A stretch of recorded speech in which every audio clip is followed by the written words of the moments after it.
Bismillahirrahmanirrahim. Assalamualaikum warahmatullahi wabarakatuh.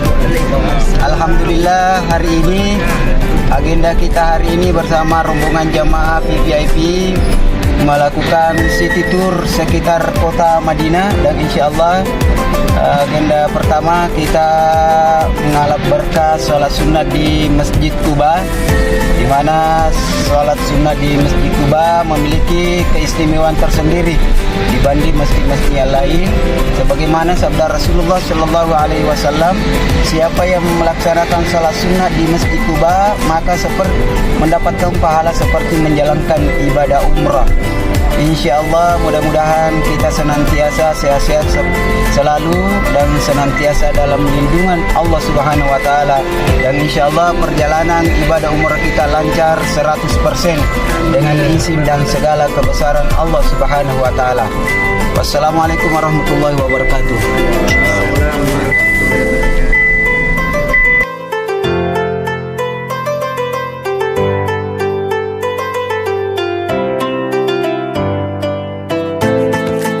Alhamdulillah, kami sekarang berada di Masjid Quba bersama rombongan jamaah VIP Anur Ma'arif, dan alhamdulillah kami sudah melaksanakan ibadah sholat sunat di Masjid Quba, dan kesempatan ini kami tidak melewatkan karena ini adalah ada keutamaan, keistimewaan tersendiri ketika seorang hamba sholat sunat di Masjid Quba.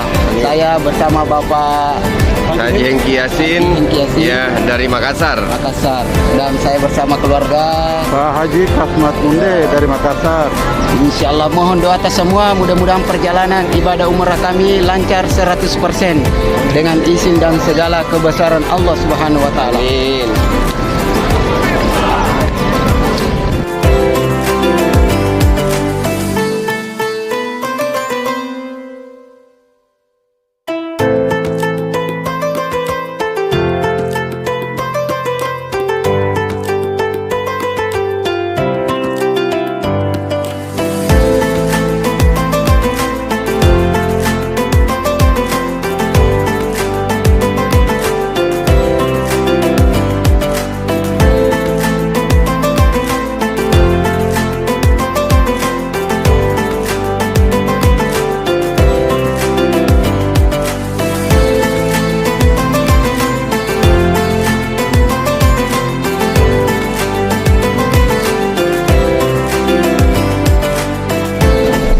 Alhamdulillah, setelah kita melakukan ziarah di Masjid Quba dan di Jabal Uhud, terus ke kebun kurma, dan insyaallah kita melanjutkan perjalanan kita hari ini ke Jabal Magnet. Jabal Magnet, insyaallah bukan perjalanan sekitar 15-20 menit sampai di Jabal Magnet. Saksikan terus video-video perjalanan ibadah umrah kami. Wassalamualaikum warahmatullahi wabarakatuh. Assalamualaikum warahmatullahi wabarakatuh.